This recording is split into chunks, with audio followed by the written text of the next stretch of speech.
Oke, coba bayangin deh, ada salah satu mata kuliah yang paling ditakuti di jurusan teknik, terus dirombak total.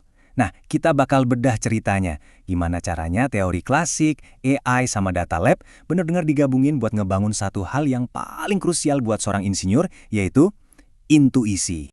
Nah, kita mulai dari sini nih. Buat banyak mahasiswa teknik, persamaan kayak gini tuh, ya ampun, musuh bebuyutan. Cuma kumpulan simbol abstrak di buku. Padahal persamaan ini tuh keren banget. Bisa ngejelasin dengan sempurna gimana suhu turun di sebatang logam. Tapi pertanyaannya, gimana caranya kita bisa ngerasain artinya? Gimana caranya bikin ini jadi nyata? Nah, ini dia tantangan utamanya. Nyambungin teori yang kelihatannya rapi sama dunia nyata yang, ya tahu sendiri kan, kadang berantakan. Terus gimana dong cara ngatasinnya? Nah, metode baru ini benar-benar ngebalikin semuanya 180 derajat.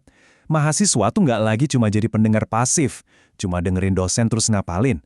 Mereka jadi investigator, jadi detektif. Tujuannya juga bukan lagi yang penting lulus ujian, bukan. Tujuannya adalah ngebangun intuisi beneran. Dan buat ngelakuin itu, semua alat dipakai. Dari buku teks yang udah jadi legenda, lab, sampai partner baru yang super canggih, AI. Dan ini dia solusinya. Jadi bukannya cuma belajar satu bab, mahasiswa malah dilempar ke sebuah gauntlets atau semacam perintangan selama 5 minggu penuh. Ini bukan lagi soal baca-baca, ini soal ngelakuin. Setiap rumus, setiap asumsi, semuanya harus dibuktiin pakai data asli. Konsepnya sih simple, tapi dampaknya luar biasa. Belajar itu ya dengan berjuang. Yuk kita lihat peta perjalanannya.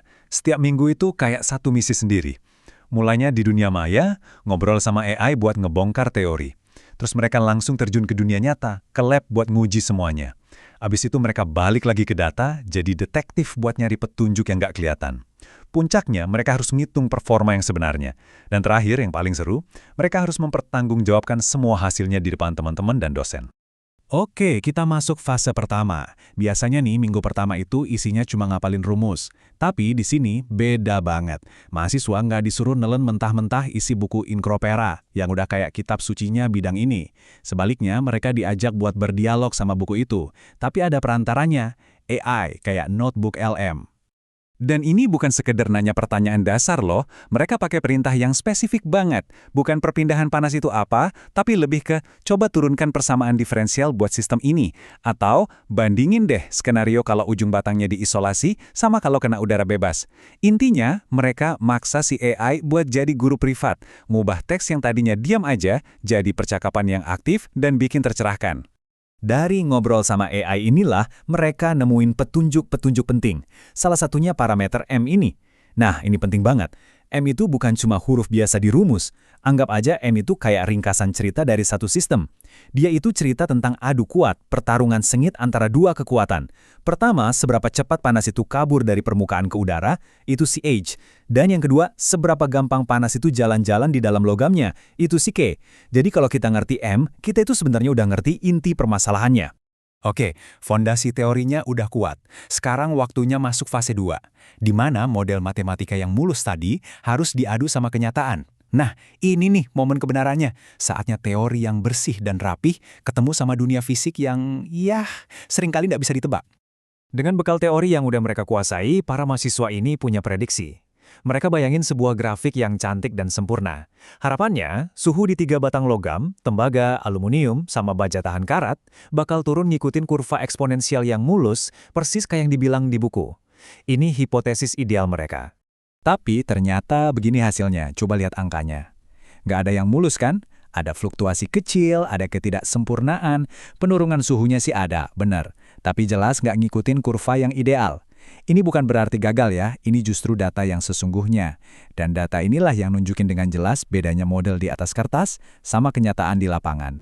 Nah, momen kayak gini nih, ini adalah jantungnya pendidikan teknik. Waktu data yang kamu kumpulin susah payah ternyata nggak cocok sama teori, terus kamu harus gimana? Apa teorinya yang salah? Atau jangan-jangan ada sesuatu yang ngumpet di dalam data kamu yang belum kelihatan? Disinilah seorang mahasiswa berhenti jadi pelajar dan mulai mikir kayak insinyur. Jawabannya adalah mereka jadi detektif data. Mereka sadar ada satu variabel kunci yang nggak bisa diukur langsung pakai termometer. Koefisien perpindahan panas, si H. Jadi mereka mikir secara terbalik.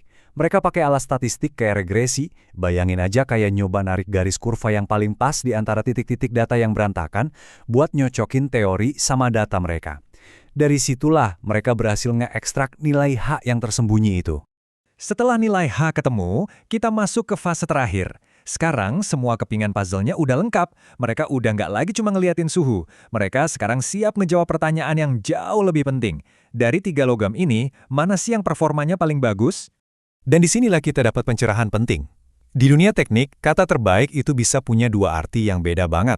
Ada yang namanya efisiensi, yaitu seberapa dekat sih performa sirip ini sama kondisi paling idealnya. Terus ada juga efektivitas, pertanyaan yang lebih mendasar. Sebenarnya pakai sirip ini ada gunanya nggak sih? Suhu yang lebih tinggi di ujung batang itu belum tentu artinya lebih baik loh. Poinnya adalah, kita harus tahu metrik mana yang paling penting buat dinilai. Dan setelah semua analisis yang rumit, ini dia putusan akhirnya. Semua data yang tadinya ribet sekarang diringkas jadi satu grafik simpel ini. Grafik ini nunjukin efektivitas, kemampuan tiap logam buat ningkatin perpindahan panas. Dari sini kita bisa langsung lihat dengan jelas logam mana yang jadi juaranya. Kerja keras berhari-hari, begadang di lab, semuanya berujung ke satu kesimpulan visual yang tegas ini. Jadi, coba kita mundur sedikit dan lihat gambaran besarnya. Proyek soal batang logam panas ini sebenarnya lebih dari sekedar pelajaran fisika. Ini tuh kayak cetak biru, sebuah pedoman baru buat masa depan dunia pendidikan. Cara baru buat ngubah mata kuliah yang paling susah sekalipun jadi sebuah petualangan yang seru. Kutipan ini benar-benar ngerangkum semuanya. Perjalanan 5 minggu ini ngajarin satu hal yang paling mendasar. Tugas seorang insinyur itu bukan cuma ngamatin dunia, tapi juga ngertiin dunia secara kuantitatif. Tujuannya bukan cuma ngumpulin data suhu, tapi pakai data itu buat ngitung dan nilai performing. Jadi, apa intinya? Model ini nunjukin cara belajar yang baru. Dia ngegabungin yang terbaik dari dunia lama, teori yang kokoh, sama yang terbaik dari dunia baru. Kerjasama bareng AI dan pembuktian di dunia nyata. Ini bukan soal ngegantiin buku atau dosen, tapi nambahin lapisan baru dalam proses belajar. Sebuah dialog terus-menerus yang ngebangun intuisi beneran, bukan sekedar hafalan yang gampang lupa. Nah, ini yang bikin kita mikir ke depannya. Kalau pendekatan kayak gini bisa berhasil buat salah satu topik paling rumit di teknik, kira-kira bisa diterapin di mana lagi ya? Coba bayangin mekanika kuantum, atau ekonomi makro, atau biologi molekuler.